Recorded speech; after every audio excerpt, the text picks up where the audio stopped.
Yamaha AEROX YQ50 Best Motorcycle Review, Tubular Steel Cradle. The Yamaha AEROX is a funky 50 cubic centimeters race replica two-stroke scooter.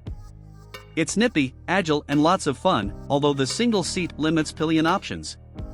It's one of the best-looking scooters around and can be seen tearing up city streets as well as being paddock transport for Yamaha-sponsored MotoGP/WSB and BSB stars. Upside forks and disc brakes means the little AEROX can be knee-scrapingly good. The AEROX became famous in the UK thanks to the vast swaths of Rossi replica bikes on the market.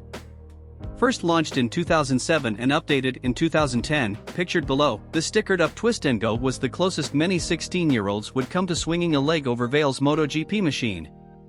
Ride quality and brakes. The AEROX is very light and nimble, so perfect for nipping around town. With its upside forks, fat 13-inch tires and disc brakes, the Yamaha handles far better than the average shopping scooter. Engine. Making a claimed 2.6 brake horsepower, the AEROX is powered by a liquid-cooled, single-cylinder, carbureted two-stroke motor. It has an electric start and a CDT gearbox.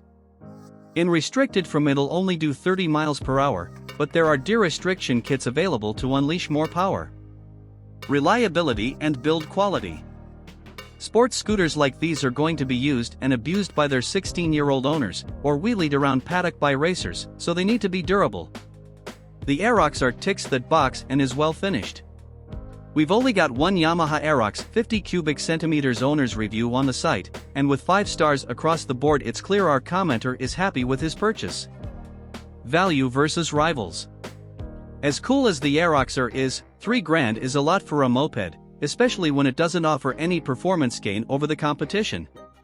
Save your money for a $125 and buy a cheap moped when you're 16. Equipment. It's pretty basic, but you do get sporty bodywork and racy graphics, a super sport style filler cap, discs brakes and upside-down forks. Don't expect massive levels of standard kit, but there have been plenty of race replica versions on sale over the years to impress your mates down the pub. See the full list below.